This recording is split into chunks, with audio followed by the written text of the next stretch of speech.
Awesome. Thank you everyone for joining today.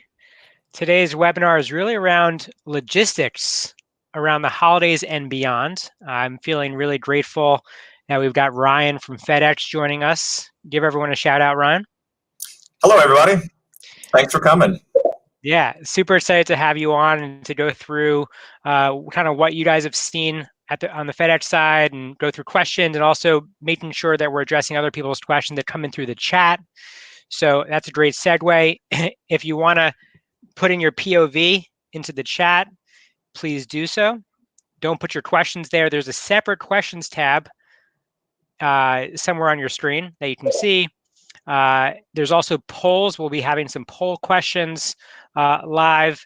And oh yeah, there's the questions. It's right on your Livestorm dashboard.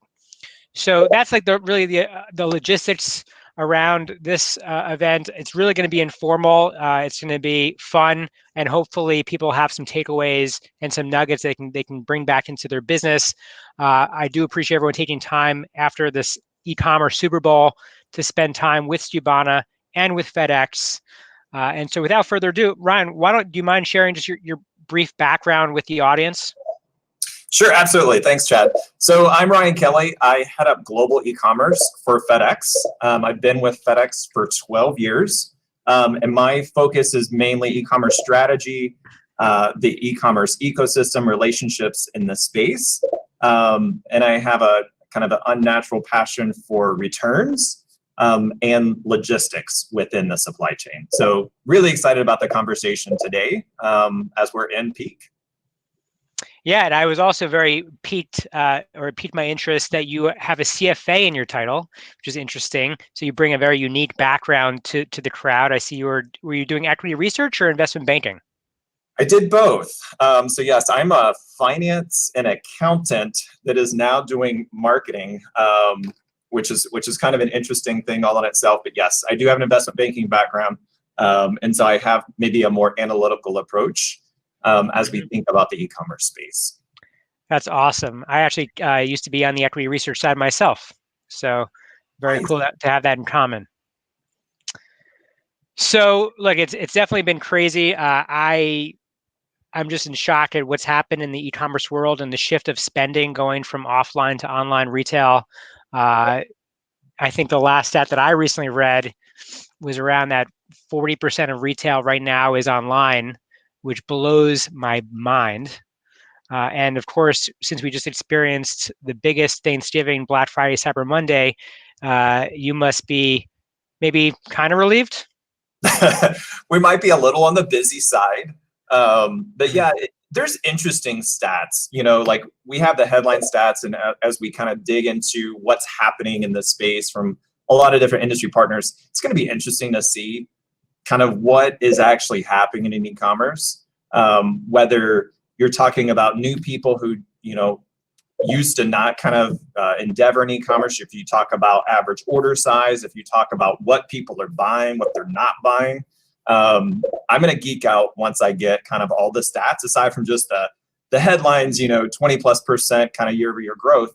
I'm excited to see the segmentation and the data. And where do you go for that? Where do you go to find that data, or does FedEx have that data? How do you dig into that? Because those are awesome stats to understand.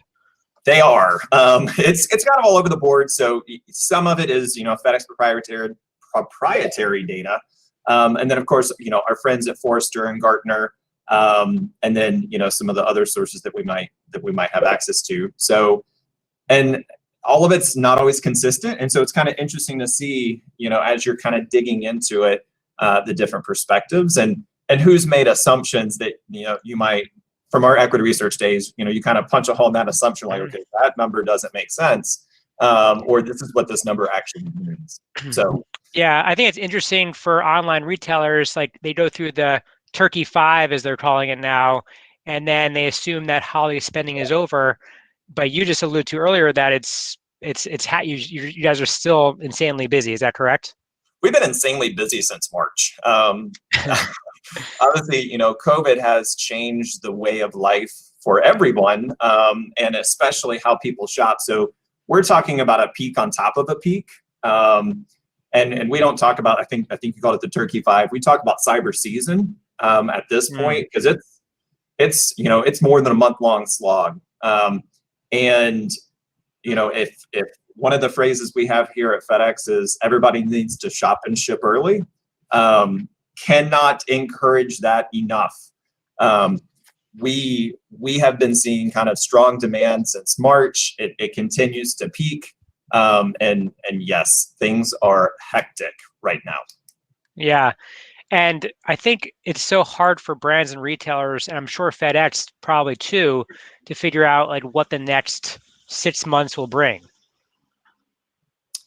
And so how do you resource plan around stats that you've never seen before, with unprecedented demand, with uncertainty around a vaccine, or whether COVID goes away, or whether this online shopping behavior continues to stay here?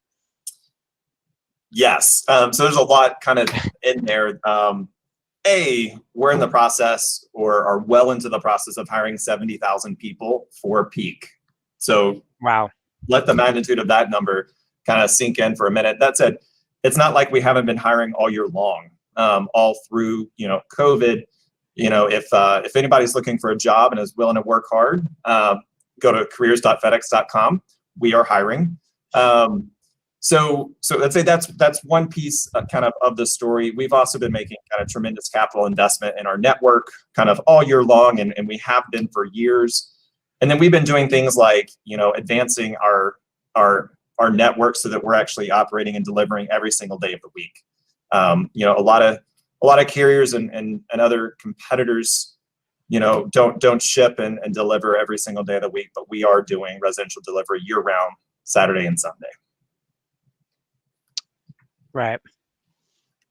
So, I mean, this is what average holiday sales increases were like BC, before COVID. And you can see in the following stat, like, this is at least what those are saying of the kind of growth that we're seeing right now. It's back to double-digit growth. It's almost like e-commerce just hasn't even hit its maturation point yet. It really hasn't. We had internal forecasts where we've been kind of projecting what we think e-commerce will do over the coming years, and as you know, kind of e-commerce has been at a mid-teens percentage of total retail sales, depending on how you slice and dice the numbers. We think it's either right at that 19 or 20% of total retail sales. Only like right now, or yes. Not specifically at peak, but just kind of, if you look at the whole year. And so what we think is, COVID brought kind of the transition to more e-commerce several percentage points forward. We don't expect it to go down. This is the new normal, and we expect it to only go up from here. And so we've been thinking about kind of total industry package volume. We have been projecting 100 million packages, not just us, the total network, or industry. We believe that has been pulled forward by several years at this point. So there are some questions, and again, I want this to be interactive, so I want to make sure that we're getting people's questions answered. Shane writes, how long does FedEx expect volume caps constraints to last beyond the holidays? Is there an answer there? So it depends. It absolutely depends, and it kind of gets into the specific merchant or shipper you're talking about. A lot of people, like, you see these numbers, 20% year-over-year growth. We have shippers that are experiencing 500% growth. And so when you get to 500% growth, 1,000% growth, that impacts the system. And so we have to, one of the ways we make sure we're doing our best is by protecting the network and making sure that we are able to deliver the packages that we say we will. And so making sure that we do have, some caps in place, for some of those largest merchants and shippers that might be exceeding kind of any kind of normal growth trajectory. Yeah, we have a coveted brand who's on our site. They sell bidets, of all things. They have actually really cool unboxing experience. I actually just got one of their bidets for my new house. I just moved here to Florida for the winter, from New York. And long story short is they actually, with this whole toilet paper run out, they ran out of stock, and they're on Skubana, so they set up another warehouse shipping from Asia direct into injecting their product directly into the United States from that warehouse, and it was a lifesaver during that time. like people are doing abnormal things because of the abnormal times that we're living in right now. Yes. And, if COVID or peak or all of these things have not convinced people to think about, and this is going to geek me up here, supply chain resiliency. If this hasn't convinced you to have backup plans, selling on multiple channels, selling direct, selling through marketplaces, having alternate fulfillment, shipping from store, having multiple carriers, all of these things kind of are real. Shipping from Asia. Who would have thought that would be normal course business? And so, the merchants that are winning are the ones that have planned ahead and have contingency plans and are able to kind of pivot when necessary. Right. And I think a lot of that comes down to just being nimble and agile. It's hard to foresee when a black swan event like a pandemic, a viral pandemic that's airborne, becomes what it is, and having the right operational software, using the right carriers that can deliver when you need them to, and keep going right for 7 days straight, all year round, is something that you need to have a tremendous amount of foresight to think about when you're running your operations of your business. Absolutely. One of the things that we still see is a lot of merchants don't fulfill on weekends. I think we all know that the world operates 24/7. And so, for those merchants that are not, operating on the weekends, not fulfilling on the weekends, not shipping on the weekends, heads up, your competitors are. And so with the kind of increasing expectations about shorter and shorter click to door time, the weekends count. Yeah. And I think for the foreseeable future, we don't know how long this thing's going to be here for. And part of me thinking about placing insurance bets, right? Like the fact that I have many warehouses or many footprints around the United States so that I can scatter my inventory depending on if an area is hit by COVID or not is so important. Or the same reason why I'm multi-channel, as I have an e-commerce business as well as running Skubana. The reason why we're multi-channel is because you never want to put all your eggs in one basket. It's always been an insurance hedge to have our own brand elsewhere and also have eyeballs find us no matter where we sell on the internet. Absolutely. The two things that have shocked me, I guess, the most this year is people who've had all of their eggs in literally one basket, perhaps one marketplace. And we're not going to say which one. Of course not. But then, you're at the whim of that, let's say, marketplace's strategy. It's not, and it might, sometimes it's aligned with your strategy, sometimes it's not. And so that's been, it still surprises me that people are single channel. The other one is, during COVID, I can't tell you how many times I'd go to a website like, oh, shoot, I need X. And I go type that website, that product that we all know and love, and they don't sell it online. Brands that are all over your house, they don't sell online. They only sell through retail, or they take you to a marketplace where you can buy them. Just shocking. For me, how many that still don't sell direct.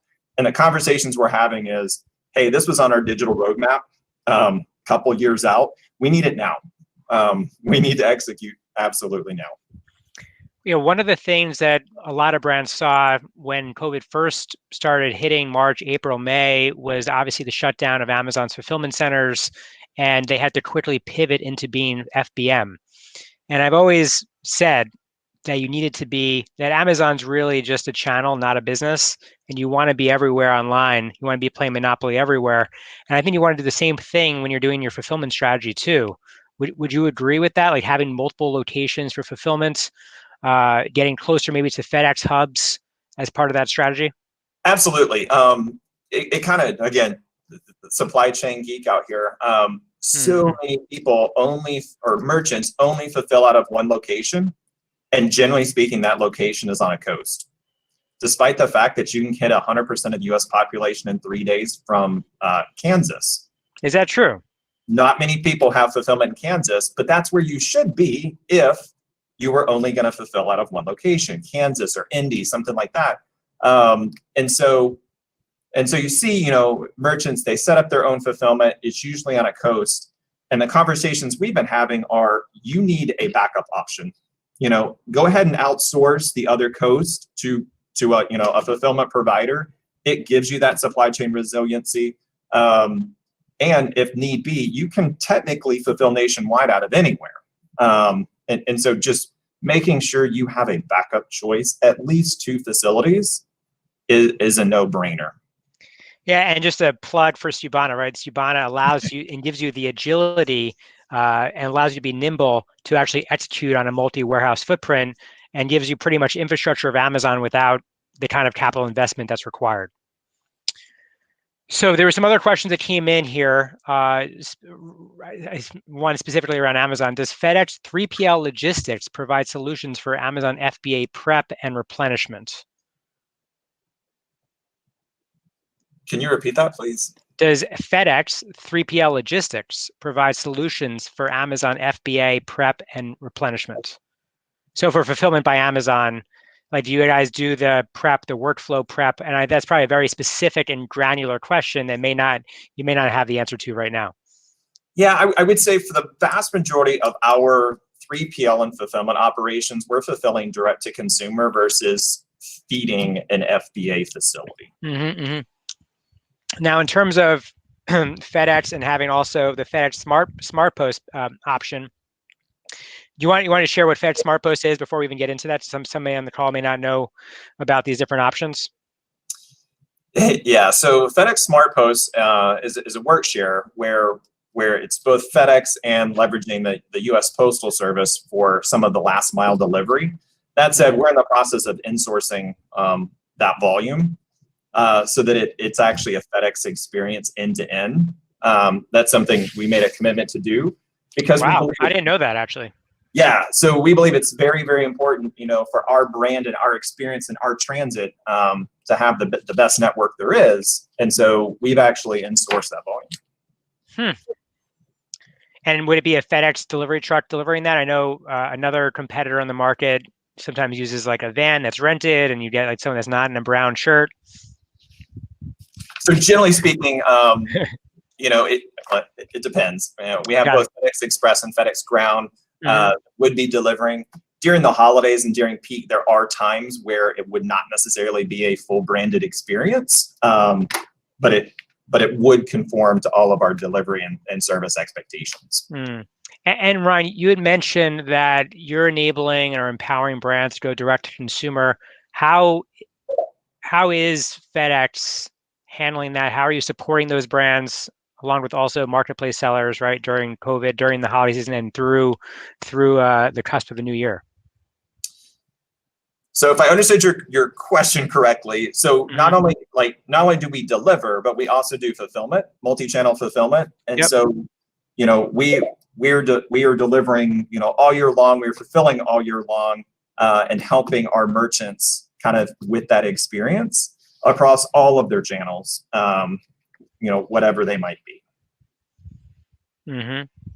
Now, I'm just looking at the stat here that popped up on the screen here.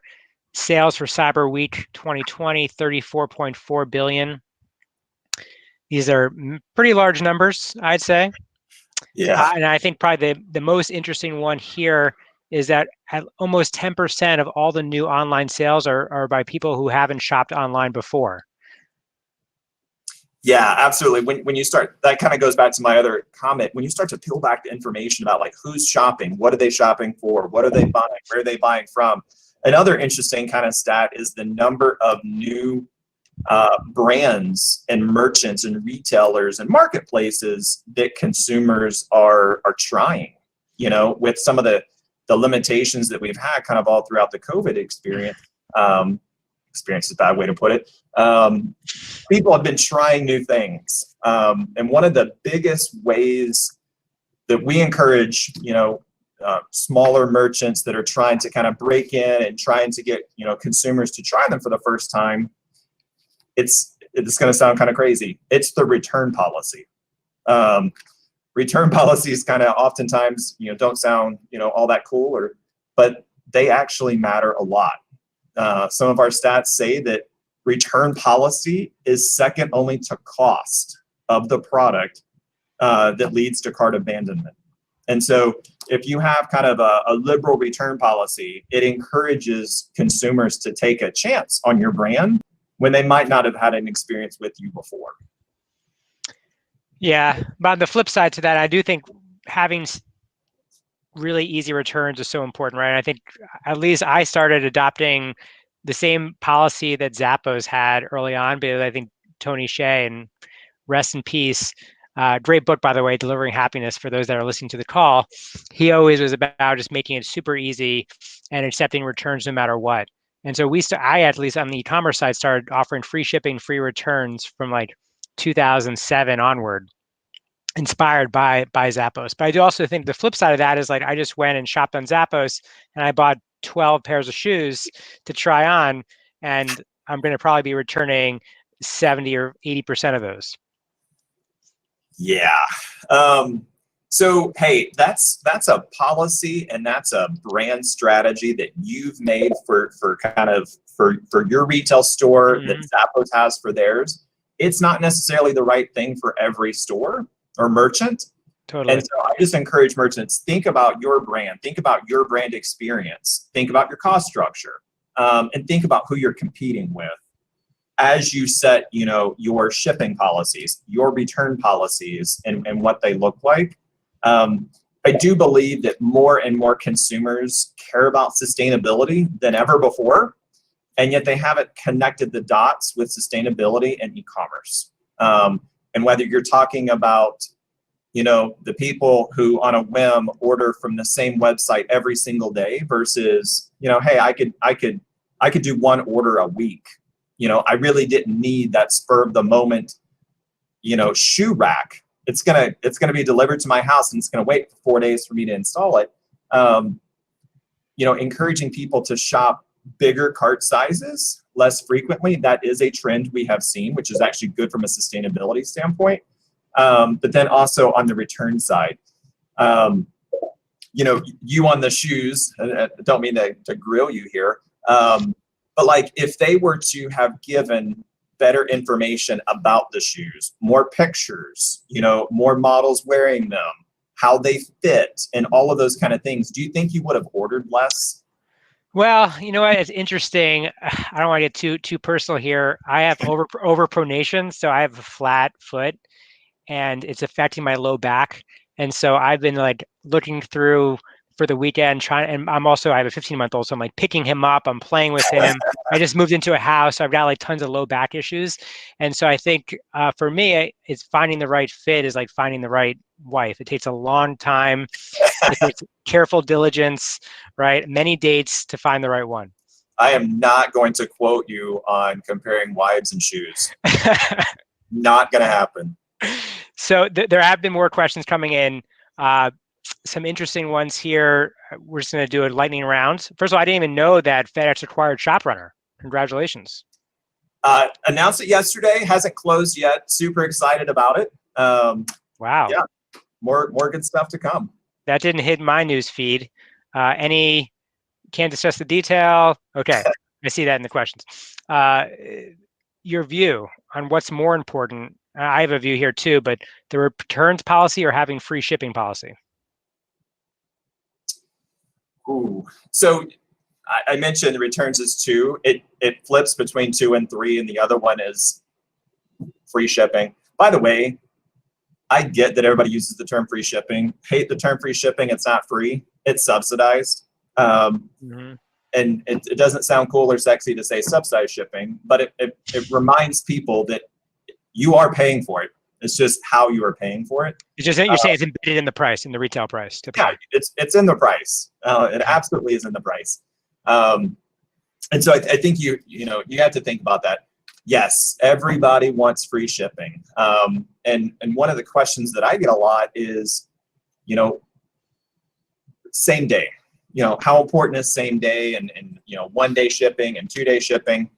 Our research validated over and over and over again is that consumers overwhelmingly want free shipping or subsidized shipping. They expect the free option to get quicker, but the consumer, generally speaking, consumer behavior, they're willing to do a lot of things in order to kind of qualify for that subsidized shipping. Whether it's, I bought something on, I guess it was Thanksgiving, and they quoted me 10 to 15 days shipping. And I was like, sure. That said, it came in 4, but consumers are gonna make that choice. Generally speaking, they will opt into longer shipping to get it subsidized. Yeah, I noticed that I'll get free shipping. It could be 12 days, and then you can have a priority option that's like 7 days, but it always comes in that priority time frame anyway. So I never pay for it. Yes, you pay for it, just not directly. Yeah. And from your perspective, how about free 2-day shipping? And is there a way that you can actually, in your experience, have you seen anybody positioning 2 fulfillment centers across the United States where they can actually hit 2-day shipping without paying the 2-day shipping price tag? If I understood your question correctly. I know I mumble a little bit, so bear with me. No worries. It only takes, like, a lot of people say, like, hey, how am I ever going to compete with, 1 day and 2 day shipping? I can't replicate 100 plus fulfillment facilities across the country. That's myth. It only takes 2. Yeah, so if you were going to do it, where would you place them? Indy, which is where we've placed them, sidebar. Indy and Southern California. Around those 2 locations is where you want to be. With the FedEx Ground network and FedEx Home Delivery, you can hit over 90% of the US population in 2 days from 2 locations. That's a good nugget. I like that. It does not take a whole lot of facilities to hit 2-day. If you want to get, as you add more nodes to that network, 4 nodes gets you over half the country in next day. And so what gets you from 2 to 3? Like, the percentage of hitting 90% of the United States with 2, how about 3 warehouses? 3, again, there's some pretty distant places. So you get into the high 90s with the 3 locations and even 4. The awesome thing is we have an airline. We can hit anywhere technically next day if you need to. So sure. The easy thing is have 2 nodes, and for the 10-ish% of the US population, by the way, that 10% of the US population might not over-index to what you're selling as well. And so it might be a single digit percentage that you need to technically upgrade and put into the air. And so where would you put that 3rd node to get into the high 90s? East, the Northeast. So you're talking kind of Eastern PA, New York, Jersey, along those lines. But at that point, you're really improving your 1-day coverage, which is probably the better move, is to improve your 1-day coverage versus attacking the long tail on 2-day. Disney just wrote, sorry, can you clarify what the 3 locations should be for 2-day coverage? If it's 1 location, talk Indy or Kansas. 2 locations, Indy and Southern California. 3 locations, Indy, Southern California, and call it Eastern Pennsylvania. Perfect. Got it. Talisha here wrote, what is the best way for a new business to offer free shipping? I think we covered that, talked about embedding that. Go ahead. I got an answer on that one. Oh, go, please. One thing that has not caught in the US as much as it has outside of the US is delivery to alternative location. So delivering to a commercial address. Residential delivery is expensive. And so if you can give your consumers an option to deliver to a commercial address, that's a way to save on shipping costs. We have a solution. We have over 20,000 staffed FedEx locations when you include FedEx Office, Walgreens, and Dollar General. You implement that in your shopping cart where you can have delivery there.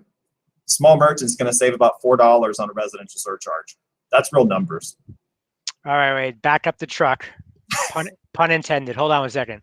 So let's just say I'm selling on Shopify, right? Yep. How would I actually offer that as for a customer to go and for me to deliver that package to that customer at that commercial location? Is there a plugin? So there are different options, and you're going to understand this. It depends on how you've structured your supply chain, what platforms you're using, how you manage your shipping. There are third-party applications. You can also do a direct FedEx integration. And so that when you are in checkout, You can make it where it is delivered. You can do a search and, what is the closest FedEx? We call them hold it location. So what's the closest FedEx hold it location? And it would just be delivered there. And you're going to save that residential surcharge. It's a no-brainer. By the way, it's way more sustainable. And for that small business who's struggling to compete, with the big guys, it's a great way to save on shipping. Yeah, that's awesome. And so essentially the savings is for the business, and there potentially could be a way to actually offer some sort of discount to go to ship it to that commercial location too. One of the ones that I love are merchants that offer that as the free shipping option. Free shipping to a FedEx location, or you have to, there's some charge to have it shipped to home. Yeah, that's super awesome. I'm still trying to figure out in my head the plugin that could do this, but maybe you can share with me offline how I'd be able to pull that strategy off. But that's really great. That's Absolutely. a good nugget. Okay, a few other questions came in. I want to make sure everyone's questions get answered here. Rolando Rosas, can you provide a contact for your team that does API integration so we can investigate how to ship commercial alternative addresses? Oh, like we just talked about. Yes. Is there a way, maybe through Gina, that we can follow up with him? Yeah, absolutely, for sure. Happy Returns. There's a question here about the relationship with Happy Returns. Yeah, those guys have got a slick solution. If you've ever kind of used the Happy Returns return process, it's fantastic. Packageless, printerless. It's a great option. And recently they expanded their footprint. They used to have about 700-ish locations, return bars they call them, where you can drop off a package. We recently expanded that relationship, and now they can drop off at any of the 2,000-ish FedEx office locations. So, long relationship with the guys at Happy Returns, and they have a great solution that also kind of brings in the sustainability piece to the equation. Then the last one here, and then we'll get back to the normal programming. Will FedEx's participation in the vaccine distribution affect e-commerce shipments in your networks? Big picture, no. And part of the reason why is we do have separate networks. FedEx Express is the airline, and so many of the vaccine shipments and medical and high priority shipments would probably end up going through the FedEx Express network. Whereas our FedEx Ground and home delivery network is where the preponderance of our e-commerce and residential deliveries happen. So there's a natural bifurcation of the volume, and part of the power of why our networks are designed the way they are. So if you were running an e-commerce business today, I just want to go back to the returns because it seems like that's coming up often in the chat and the questions. How would you execute a return strategy in today's market?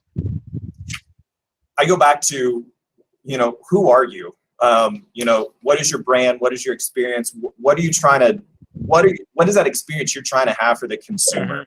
Are you trying to drive to the lowest cost? Kind of just is it service? What are those things you're trying to do? I do believe it's important to understand your product. Those shoes that you're going to return, like 99.9% of those can be resold as new because they're not used. Yep. But think about electronics. Think about if you buy a laptop and then you return it. Any chance you're going to get that laptop back in its box? If you've powered up that laptop and put anything into it, there's going to be labor required in order to resell that laptop, and it's not going to be considered new. And so like for, technology products, you should have a restocking fee. For shoes, you should, and so I think there's understanding kind of your model. If you sell something extremely seasonal, don't have a very, very long returns window. All of those kind of things, I think you need to think about as you're enabling that process. The other one is, and I feel like I'm going full out sustainability here, but let's say you bought 10 pairs of shoes. Let's say you're returning 7 of them. The box that you got that had 10, is that the box you're going to send 7 in? Yes. Most people do. That means you're sending the equivalent of 3 pairs of shoes of emptiness. Mm-hmm. So, thinking about the packaging you send back, very, very important. I think that's, part of the power of the Happy Return solution is because, they get sent back in a consolidated experience. We also have the same experience in a direct FedEx relationship. So, if you have that giant box and that's all you have to returns, we have over 2,000 FedEx office stores, and we would love to provide you a box or a bag. Free of charge. We're not quite there yet. Okay. It depends. Yeah, it's definitely something to think about. The fact that there's been so much empty, wasted space in that box when I ship it back. It's kind of sad. It is sad. We just had a nice unboxing experience with Arca. They make boxes that you can ship your product in, package design boxes, and they have a very firm belief on the they're certified sustainability, trying to reduce waste. But the thing is that when you receive the package, the consumer doesn't even know that it's a sustainable package. Like they don't understand it. There's no like universal symbol that says, "Hey, this package is reducing the carbon footprint. Thanks for participating in this and doing what's best for the country or for the world." So one of my predictions is you're going to see that kind of option in the checkout, in the same way that you're eventually going to be able to ship to an alternate, delivery address. You're going to see more kind of sustainability centric options in checkout. I know some merchants will say, if you have a multi-unit order, will you agree to have them kind of paused until all of the products are available and they ship in as few boxes as possible? I know I always pick, ship in as few boxes as possible, and yet I still get multiple boxes. So I'm looking forward to merchants, and it's probably, quite honestly, it's technology and inventory placement that's the hindrance there. I would love to see more larger packages because they've got everything you've requested. Yeah, I think it comes down to technology too. Like, because obviously you see that with a major online retailer giving you that, and also incentivizing you with $1 credit towards your order or $1 credit towards a future order. I think that you can bring that to the mass small businesses with a plugin. I think that would be an awesome app. So for those that are looking for the next business idea on this webinar, there you go. Yeah, the other cool one, I think, but again, I'm a weird one, is let consumers pick their delivery date. I know there's some, marketplaces out there where you pick a certain day where you get stuff. I would love nothing more than to get all of my, packages on a certain day of the week. Most things I buy, I don't need that day or, in 2 days. Mm-hmm. I have no problem saying, hey, let my address be a Saturday delivery, or a Sunday delivery, or, whatever that thing looks like. But there's not many. The technology's out there. You just don't see it deployed where you pick your delivery date, aside from things like, restaurants and florists and those kinds of things. Yeah, I think the reason why though is that it needs to be a double-pronged approach. The reward has to be for the business and for the world, or actually three-pronged, right? For the world, for the business, but also for the consumer. So if you can incentivize the consumer to pick their own date, then it would make a lot more sense. Yes. However, delivering to a commercial address, we'll see kind of high single-digit kind of percentages where the consumer opts in it with no incentive whatsoever. Wow. They know it's good. It's more convenient for them. I live in Pennsylvania, so we had a foot of snow this week. Don't really want my packages out in the snow. So it's a convenience factor. It's a safety factor. Porch piracy, unfortunately, is a thing, and people do kind of take advantage of packages left outside. Yeah, for sure. I just recently watched this viral video on YouTube where they set up this device inside of a package and watch people. Did you see this? I think I have. Yeah, it was so funny. But back to your predictions, or what you foresee in the future. You had shared some of it, but it sounds like you may have some other predictions I would love to hear if you can, if you feel comfortable sharing. So, I mean, I covered probably most of them. You know, we expect e-commerce to continue to increase as a percentage of total retail sales. Mm-hmm. We do probably expect a leveling out as, you know, the impacts of COVID kind of change, you know, and hopefully level out and improve. But we don't think people are going to go backwards. You know, I think you used the stat 9% of people were new to EC. We don't think they're going to give up on e-commerce delivery. And so we think they're here to stay. Had a good conversation about buy online, pick up in store. And I expect that to continue kind of absolutely. I had a fantastic buy online, pick up from store experience, and literally pulled up, you know, I didn't even have to park, like literally just pulled up to the door essentially, hit the I'm here button. It was less than a minute. I think it might have been less than 30 seconds. And they actually apologized for taking so long. Wow. So that's huge. And the other one is ship from store.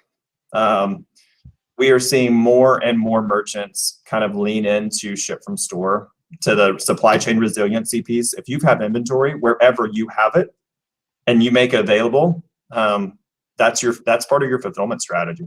Yeah, one of our mantras at Skubana is not just direct to consumer, but direct to everywhere. And so we actually tightly integrate with Vend, Lightspeed, and Shopify's point of sale system to allow you to actually ship from store, manage your inventory in store and your fulfillment center simultaneously. So no matter where that shopper is on their journey, you can, and no matter where your inventory is on that journey as well, you can fulfill out of it, manage that inventory. It's pretty amazing. It is. One of the things I'm interested in is, what about buying in store and shipping online? I think that's like the zero inventory policy that Bonobos was known for when they were opening up their stores before the Walmart acquisition. But I'm really keen on, like, I just recently, it was my wife's birthday, and for her birthday, I wanted to make her ice cream. And I bought this KitchenAid ice cream mixer, and I didn't have the right mixer blade on top, whatever. So I go to Target. They had like 55 different coffee machines, and of course, no ice cream maker. But I guess that's a long story of saying, I think that the SKU rationalization process in the brick and mortar store is going to happen as people bounce back into store, where they're going to maybe have good, better, best on the shelf. And then if you want one of those items or any additional item outside of that, you can actually pick it out, see it in store, and then buy it online. Do you see that as a trend that could maybe get mass adoption over time?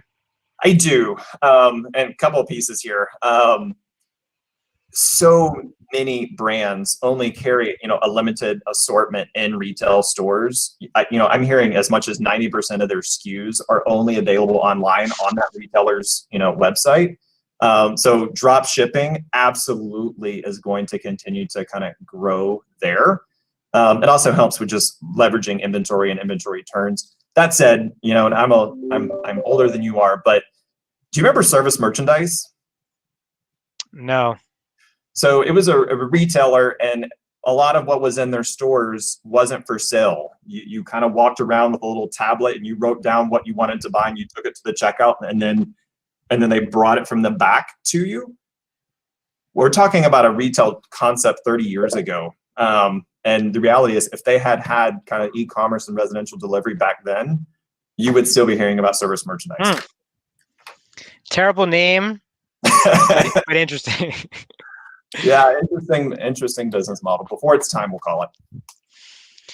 And I pulled up this stat here. Small business saw the most growth in this COVID era of 501%. I think that's a fantastic stat, where you see people going to shop smaller. Any insight you want to share on this one? You know, small businesses, you know, are sort of the backbone of all of e-commerce. The next big thing started somewhere. And this is something FedEx believes very, very, very strongly in, is supporting small business. So whether you're talking about, you know, Small Business Saturday, talking about, you know, our small business grant program, some of the contests that we have run, we go out of our way to support small businesses as they're as they're growing. You know, if you go to FedEx.com, we have tech chats to help merchants kind of think about best of breed solutions that are recommended not by us, but by others like yourself. So I think all of those things are some of the things that we do. We have a small business center. We have a relationship with BigCommerce to help, you know, businesses get online that might not have been before. So, you know, I can't say enough about what we do to try to support small businesses. Absolutely not surprised by that growth stat.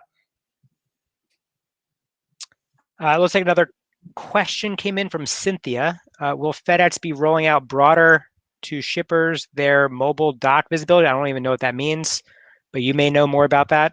Mobile dock visibility? I don't. Okay. I would need to follow up to know exactly what we're talking about there.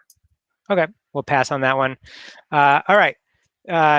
Another interesting stat here, 56% of items were picked up via curbside pickup or expedited shipping. I think we addressed that, touched on that during the jam sesh together.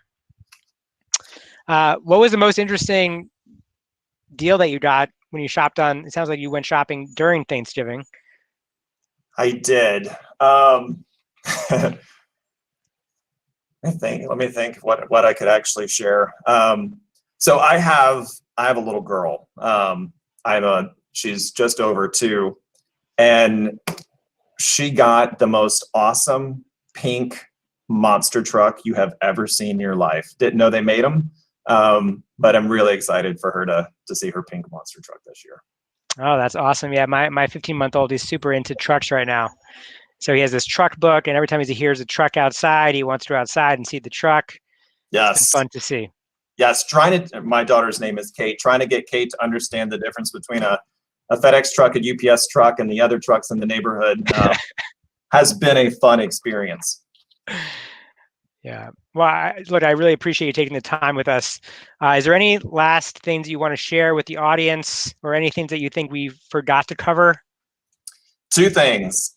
Shop and ship early. That said, early is very, very quickly going away.